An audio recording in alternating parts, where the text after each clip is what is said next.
بسم اللہ الرحمن الرحیم۔ اللہ تعالیٰ نے فرمایا قد صدقت الرؤیا انا کذالک نجزی المحسنین۔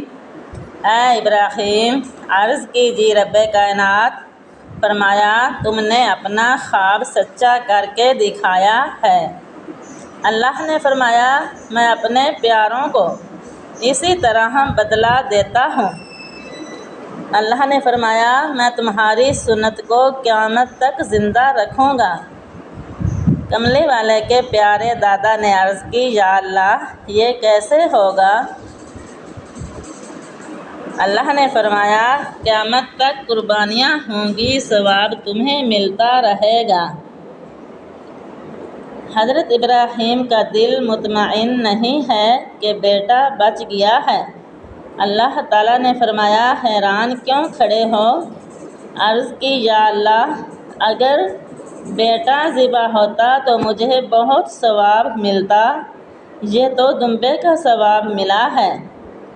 اللہ تعالیٰ نے فرمایا خلیل ایک بات بتاؤ۔ عرض کی کون سی؟ اللہ تعالیٰ نے فرمایا یہ بتاؤ تمہیں اپنے آپ سے زیادہ محبت ہے یا میرے کملی والے کے ساتھ زیادہ ہے؟ حضرت ابراہیم علیہ السلام نے عرض کی مجھے تیرے کملی والے کے ساتھ زیادہ محبت ہے۔ اللہ تعالیٰ نے فرمایا یہ بتاؤ کہ اپنی جان سے زیادہ پیار ہے یا میرے مصطفیٰ صلی اللہ علیہ وآلہ وسلم کی جان کے ساتھ زیادہ پیار ہے؟ حضرت ابراہیم علیہ السلام نے عرض کی یا اللہ مجھے تیرے یار کی جان سے زیادہ پیار ہے۔ اللہ نے فرمایا یہ بتاؤ تمہیں اپنے بیٹے زیادہ پیارے ہیں یا میرے کملی والے کے زیادہ پیارے ہیں؟ عرض کی کملی والے کے زیادہ پیارے ہیں۔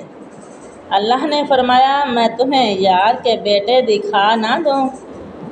حضرت ابراہیم علیہ السلام نے عرض کی یا اللہ یہاں پر کھڑے ہو کر دکھائے گا، آنا کب ہے؟